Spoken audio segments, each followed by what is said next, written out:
Baik lagi sama aku Naila dan Aku Rena. di podcast Halka Damai kelas Religious Studies. Yeay. Aneh ya teman-teman. Jadi di sini aku dan Rena juga dukungan dari Integritas Terbuka RSD Indonesia, Fakultas Filsafat Universitas Katolik Parahyangan, Program Studi Agama-Agama UIN SDD Bandung, dan Sipikres Fakultas Filsafat Unpar bisa menghadirkan salah satu dosen Integrated Arts Unpar yaitu Mas Icus Nafit Sunargo. Selamat pagi Mas Icus. Pagi, siang, sore, malam. Mungkin boleh Mas Icus diperkenalkan dulu dirinya yang lebih lengkap dan agar teman-teman semua bisa kenal sama Mas Icus nih. Sama kesibukannya nih apa nih? Iya. Ini susah nih. Nama saya Hendrikus. Saya dosen di Integrated Arts Universitas Katolik Parahyangan. Sibukannya seperti biasa, belajar, mengajar, berkarya, apa aja lah. Ih, tiada hari tanpa ilmu banget nih. Semua dilakuin sama Mas Icus. Iya. Semua Mas Icus tuh bisa. Gimana? Ini ada all you can eat, ini all you can do. Iya kan. Nah, jadi ini topik dan judul yang sangat menarik buat teman-teman yang mungkin ada yang bingung juga sama judul yang kita bawa hari ini adalah Potret Bumi sebagai kritik perdamaian. Waduh, apa Ini nih? gitu kan. Sebelumnya mungkin Mas Icus bisa jelasin dulu Potret Bumi sendiri itu apa sih, Mas? Langsung aja nih. Iya, Langsung aja. Oke, sebelum masuk ke tema spesifik ya, berarti kan potret bunyi dulu sebenarnya juga udah sebelumnya pernah ada podcast juga tentang definisi potret bunyi yang pada dasarnya sebenarnya potret bunyi sesimpel ini sih. Mungkin yang sering kali jadi membingungkan orang istilah ini karena potret itu erat kaitannya sama visual kan ya, entah lukisan ataupun juga fotografi yang merujuk sama praktek visual yang yang sifatnya portraitur sebenarnya. Tapi kalau dirunut lagi kan pada dasarnya si definisi portrait sendiri juga selalu berubah dalam artian di visual juga berubah. Nah jadi ya kalau kita ngomong bedanya portrait dengan misalnya gambaran, kalau gini deh, sesimpel portrait itu biasanya kita asosiasinya dengan memotret sosok gitu ya, atau figur. Tapi apa bedanya tuh sama pas foto gitu? Kalau pas foto kan benar-benar data, biometrik, wajah sebagai identitas yang mungkin punya satu template. Jadi semua harus clear secara biometrik dalam artian dia punya pembacaan titik jarak mata, hidung, lalu juga bibir dan segala macam itu yang dibaca ketika dia memasuki atau dia membangun sebuah identitas, misalnya paspor atau KTP dan lain-lain. Tapi kalau portrait itu atau dalam portraitur di visual itu sebenarnya kita menangkap keunikan atau karakter seseorang yang itu tidak harus dari wajahnya secara utuh gitu. Bisa tampak samping, bisa tampak 3/4, bisa siluetnya, bisa juga mungkin hanya bagian-bagian muka tertentu juga bisa. Nah itu kadang karakter ada definisi potret pun bergeser. Terus apa kaitannya dengan potret bunyi? Nah kalau kita ngomong potret berarti kita nangkap karakter, keunikan dari satu figur. Nah itu yang pada dasarnya digunakan sebagai metodenya, mediumnya atau medianya kita pakai bunyi. Jadi sebenarnya portraying itu kan capturing something yang pada dasarnya esensi dari sesuatu yang ingin kita tampilkan itu bisa terderivasi aja.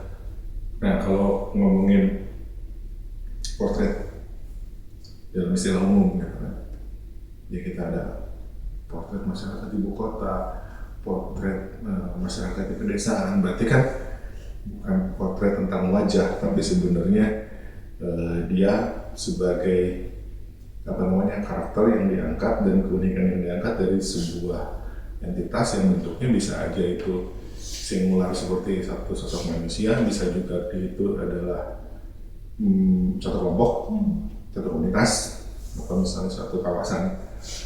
Nah, portrait bunyi basicnya sama. Pakai bunyi kita portraying something gitu lewat bunyi.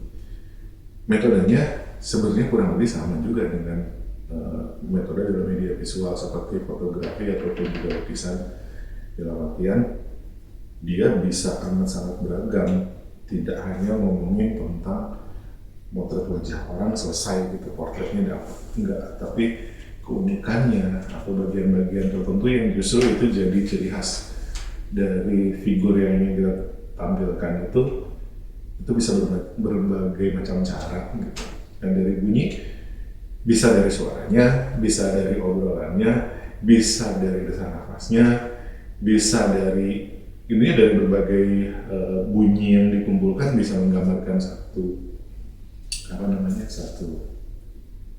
figur dalam bentuk apapun yang kasarnya gini, kita bisa menangkap sebenarnya dia bicarakan apa dan kondisinya apa. Kayak kalau misalnya kita ngomong tentang atau kita mendengar suara komposisi yang isinya mungkin suara deru motor, deru kendaraan, lalu ada orang lalu lalang, lalu juga misalnya ada suara orang yang meneriakan menawarkan transportasi umum gitu ya, misalnya naik bis kemana atau misalnya naik angkot kemana. Dari suara-suara yang bercampur itu kita sudah bisa mengasosiasikan ini lokasinya di mana dan tentang apa gitu. Nah kurang lebih kayak gitu, dia yang sesimpel itu. Tapi juga portrait bunyi bisa pada hal yang amat sangat spesifik karena tidak lepas dengan teknologi recording gitu. Jadi dimulainya sound portrait ini sebenarnya tidak lepas dari teknologi recording dan playing. Jadi perangkat itu berperan besar gitu sebenarnya. Jadi sama aja kayak kamera. Kalau dalam fotografi ada kamera dan juga akhirnya media untuk mencetaknya, yaitu akhirnya berperan besar gitu. Sampai teknologinya berperan besar terhadap bagaimana orang memaknai si produk akhirnya. Kayak kita lihat foto yang dicetak di atas Polaroid, Instax, di kertas foto di tahun 60-70 hitam putih, sampai misalnya sekarang dicetak di kertas digital, dia punya impresi yang berbeda, gitu kan. Si sound juga sama. Kita setel, kita mendengarkan suara lo-fi dari radio transistor, gitu ya, yang misalnya gelombang AM dengan gelombang FM lewat stereo set yang high fidelity gitu. Atau kita mendengar dari Spotify, vinyl gitu yang pakai analog atau kaset, kesannya pun akan beda. Sama, jadi semua teknologi perangkat ini juga berperan terhadap sense yang akhirnya yang benar kalau di visual yang lihat gitu. Jadi ngumpulin nggak cuma dari, maksudnya dari potret. Kayak aku ngeliat Rena nih misalnya, jadi aku jadi ini masuknya kayak ini nggak sih, masih just kayak pengalaman sinestesia terhadap Rena gitu misalnya. Betul. Jadi sebenarnya semua media yang digunakan sama seorang pencipta akhirnya menjadi medium itu selalu pada dasarnya bekerja dengan cara itu, sinestesia itu sebenarnya. Bahwa kenapa ketika kita mendengar sesuatu kita terasosiasinya sama visual gitu, sama bau tertentu. Nah itu kan sebenarnya kecanggihan sang kreator yang membuat komposisi itu supaya bisa memicu orang sama sensor-sensor yang lain bekerja di badannya, walaupun masuknya dalam satu sensor gitu. Kalau dalam hal ini adalah sound gitu dari telinga. Dan dia bisa memicu atau merangsang si sensor-sensor yang lainnya, akhirnya dia bekerja membayangkan visualnya, membayangkan aromanya, bahkan membayangkan suhunya gitu. Itu bisa gitu sebenarnya. Dan itu kecanggihan dia membuat komposisi tidak terlepas juga dengan akhirnya pemilihan dalam teknologi rekamannya dan juga menentukan frekuensi dalam komposisinya itu ngaruh banget gitu. Nah kalau bunyi itu sendiri bisa jadi sebuah bentuk kritik tuh maksudnya tuh gimana? Gini, sesimpel ini sih. Kalau kita bisa tahu bahwa setiap media itu punya habitusnya masing-masing, gitu kan. Ya, misalnya kalau habitus mediumnya dalam hal ini misalnya seni lukis, dia tidak bisa direproduksi, dia otentik, dia punya pembahasan dalam brushstroke, pembahasan kuas, penarikan garis, komposisi warna, tekstur dan segala macam yang akhirnya semua tertuang dalam kanvas. Itu habitusnya. Bahkan kalau kita bisa lihat pembahasan pada bagaimana mencampur cat dan juga kematangan atau layering yang sangat banyak dalam sebuah lukisan, itu jadi pembahasan yang itu memang keunggulannya media seni lukis. Tapi kalau kita ngomong fotografi, nggak ada tuh pembahasan tentang kanvas, nggak ada pembahasannya di mana? Pembahasannya ada di subjek yang muncul. Terus pembahasannya tentang apa? Mata ketika menggunakan si kamera itu posisinya di mana dan intensinya seperti apa. Jadi dia kayak jendela aja karena cetakannya sangat flat. Gitu.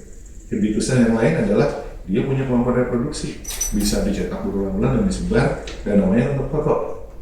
Kalau bisa di foto, nama berikutnya bukan lukisan, foto lukisan aja. Nah, itu habitusnya, jadi mereka punya habitus masing-masing. Nah, sound juga punya habitus sendiri gitu. Satu, walaupun dia menggunakan gear tertentu, tapi sebenarnya produknya abstrak. Suaranya nggak bisa dipegang. Kita hanya bisa tahu muncul dari ini tertentu aja gitu, dari instrumen tertentu. Nah, satu lagi, kita nggak punya sensor atau sensor telinga kita nggak punya auto shutter seperti mata punya kelopak, kita bisa menutup mata, selesai, kita nggak bisa melihat apapun dalam arti secara visual. Juga kita bisa menoleh, sudut kita amat sangat spesifik, kita nggak bisa melihat hal sebelahkan kita, cuma bisa ngerasa. Kalau suara nggak bisa, kita nggak punya tuh auto shot, nggak mau denger tapi tangan kita gini, bisa masuk aja dari manapun masuk. Nah itu habitusnya seperti itu. Nah makanya ada efek yang namanya ruang gitu atau reverberasi. Jadi efek ruang, efek reverb itu akhirnya biar kita bisa menentukan, oh ini suaranya jauh, ini suaranya dekat, oh ini suaranya nggak ada efek gema, yang ini efek gema mungkin ada di ruangan dan segala macam. Jadi seperti dekat dan jauh itu hanya bermain sebenarnya akhirnya lebih pada sensasi jarak atau propagasi sebenarnya. Berarti tergantung kepekaan orang masing-masing juga gitu. Sebenarnya orang kalau suara dia terlatih. Kenapa? Karena dia nggak butuh harus ini, dia digempur terus karena dia nggak bisa nutup telinganya tanpa tangan gitu atau tanpa ini. Bahkan kalau kita ingin mengisolasi suara dengan earphone pun kita memasukkan suara yang lain misalnya. Nah gitu. Kalau mata mah kalau lagi tidur selesai. Kalau telinga mah terus mengkonsumsi. Jadi memang sebenarnya dia punya sensasi yang lebih kuat. Nah kalau dalam konteks apa tadi? Kritik. Dalam konteks kritik. Sekarang gini deh. Andaikan gitu ya, seorang atau kemarin yang baru kita alami demonstrasi gitu. Bayangkan demonstrasi tanpa adanya toa, tanpa adanya pengeras suara, tanpa suara orang yang berteriak. Kayaknya juga kita tidak memberi impact yang keras gitu ya, atau tidak memberi kepada publik atau mungkin yang dikritik juga nggak akan kerasa gitu. Nah tapi kan dalam konteks bunyi sebenarnya keras dalam artian efek atau afeknya itu tidak selalu dengan volume, Bisa dengan volume, tapi bisa juga dengan frekuensi. Tapi juga bisa dengan istilahnya dengan muatan-muatannya. Cuma yang jadi masalah receivernya peka atau tidak gitu. Nah ini kan balik lagi bahwa kalau kita ngomongin sound portrait itu sebenarnya kita bicara tentang soundscape, dan soundscape itu yang membentuk orang, kepekaan orang merespon sama satu frekuensi tertentu. Nah soundscape ini yang sebenarnya paling berpengaruh terhadap tingkat kepekaan seseorang dan juga akhirnya bagaimana dia bisa mengolah itu dalam kayak gini. Orang yang terbiasa dengan suara di pedesaan, ya mungkin suaranya suara angin, suara pohon, suara binatang, ternak, jangkrik, kodok, orang naik sepeda lewat, jarang orang berisik gitu. Atau misalnya jarang kebisingan yang datang dari mesin. Soundscape-nya akan dibentuk dengan seperti itu. Dan dia akan langsung merasakan sensasi yang berbeda ketika gempuran suara-suara yang tidak biasa, seperti misalnya suara mesin kendaraan yang banyak, suara mesin industri, atau juga suara-suara pengeras suara yang berisik dalam asosiasinya mereka gitu. Itu mereka akan sangat peka dengan itu dan akan dengan mudah diganggu gitu. Nah sekarang kalau kritiknya mau dalam konteks apa nih? Apakah kritik dalam melakukan sebuah kritik atau akhirnya kritik yang terjadi dari tingkat kepekaan atau si critical thinking si penerimanya? Kalau yang Naila sama Rena pengen tahu sebenarnya gimana? Coba kritik yang mana? Apakah kritik atau si potret bunyi ini sebagai kritik, apa dia sebagai media untuk mengkritik, atau dia yang memicu critical thinking? Mau yang mana yang mau ditanyain? Kalau buat aku ya, Rena dan Mas Icus, yang menarik adalah gimana caranya dia yang menjadi kritik. Oke. Gitu. Sekarang gini.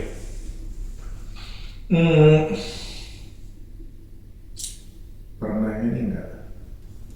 Pernah mengalami satu kondisi di mana sebenarnya kita cukup familiar sama satu bebunyian, misalnya. Kita cukup familiar sama satu bebunyian.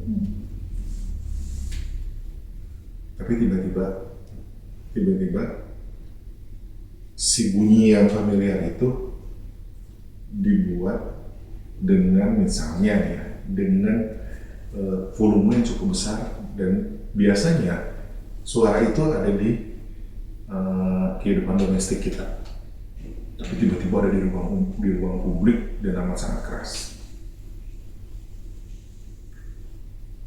Satu sisi pasti kita akan merasakan bahwa ada sesuatu yang amat sangat familiar yang biasanya itu menjadi lumrah dalam lingkup domestik, tapi tiba-tiba semua orang itu kan bisa jadi kita ngerasa lagi ditelanjangi, bisa. Bisa. Jadi kayak kenapa kayak gini ya rasanya gitu ketika semua orang tahu, padahal orang juga nggak tahu. Cuman kita cukup familiar gitu dengan hal itu. Nah ini kalau misalnya ditarik sebagai bahwa sound portrait ini bisa menjadi sebuah dalam tanda kutip senjata untuk mengkritik, ini udah sering kali banyak sekali dipakai. Contoh, ketika masa peralihan waktu itu dari Orde Baru ke Reformasi, banyak sekali gitu ya karya-karya sound dalam bentuk rekaman kaset dan dijual dengan nama independen. Itu isinya sebenarnya adalah parodi-parodi dan kumpulan-kumpulan suara-suara tertentu, suara tentara baris, suara tokoh-tokoh politik pada saat itu dikumpulin aja semua, dikumpulin dalam satu kaset dan itu jadi bahan parodi. Semua orang tahu itu hanya banyolan, tapi dampaknya luar biasa. Kenapa? Karena sebenarnya masyarakat lagi diajak untuk mempertawakan satu kondisi yang sebenarnya sangat serius. Ya. Dan lucunya itu cuma suara. Itu cuma suara. Jadi waktu itu masih ada budaya di mana produk suara atau recording dan produk records gitu ya, seperti kaset, CD itu masih jadi konsumsi yang amat sangat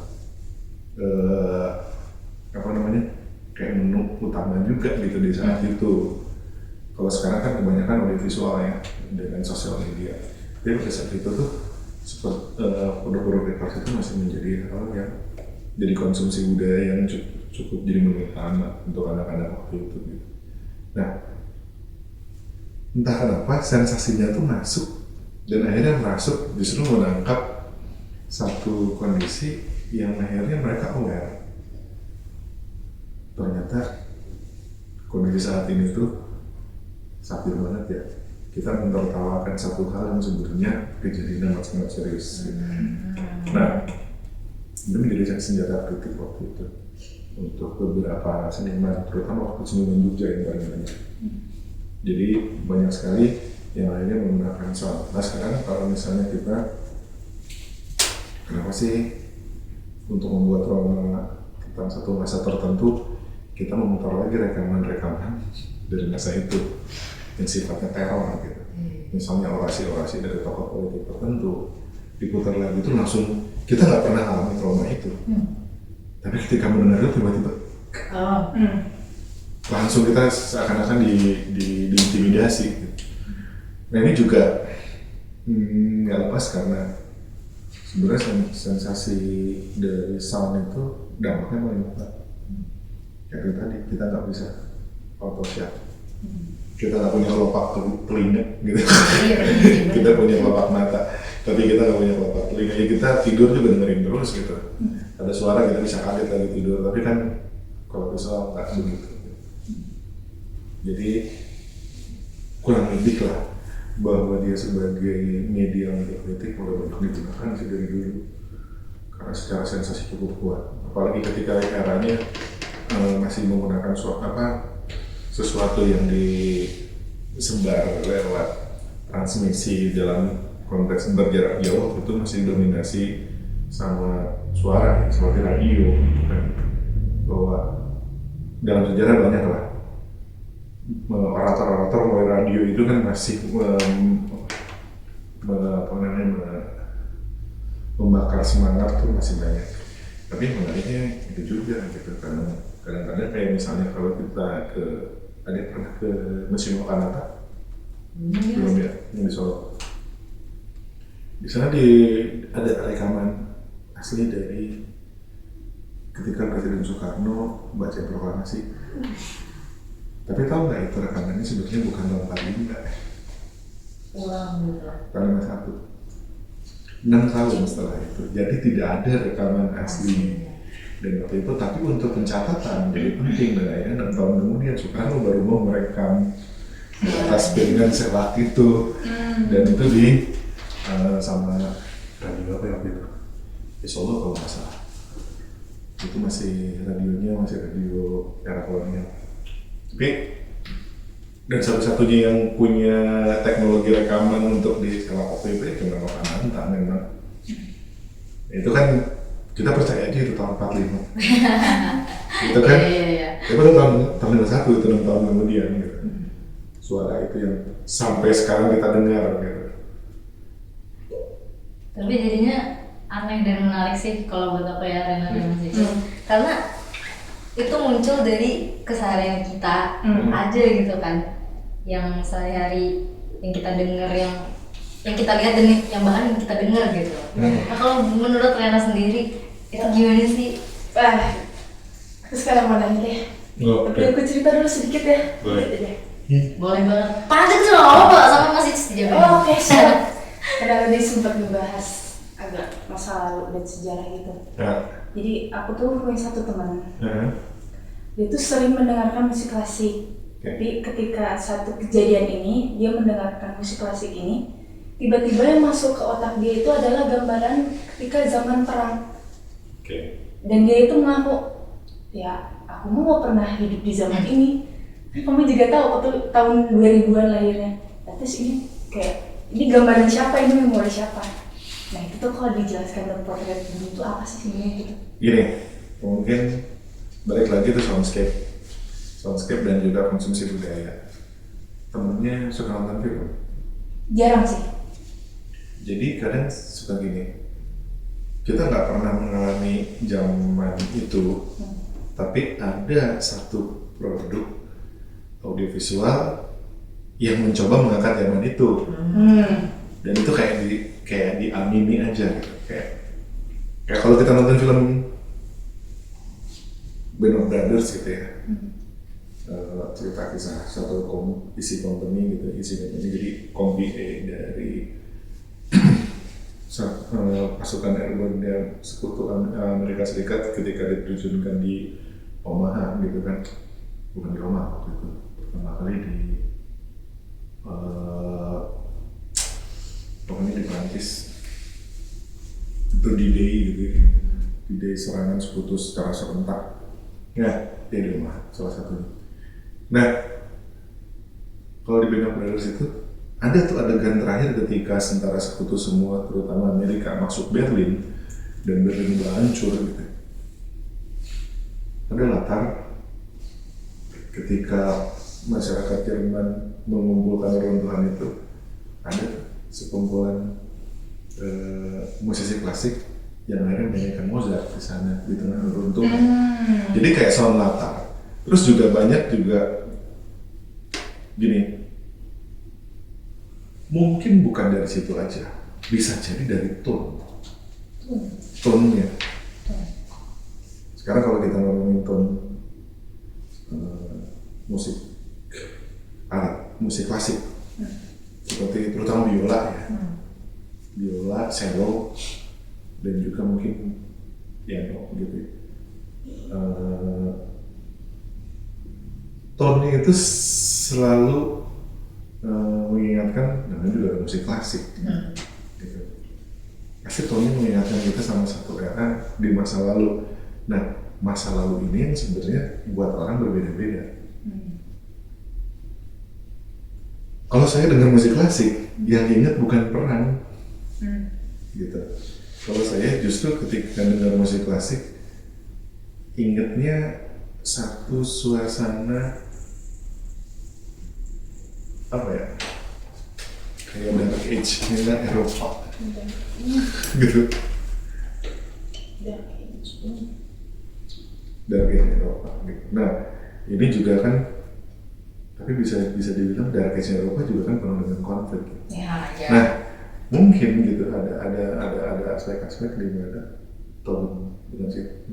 tone musik klasik itu tonenya kan kebanyakan membawa kita kayak suasana yang kontemplatif, bahkan sedih.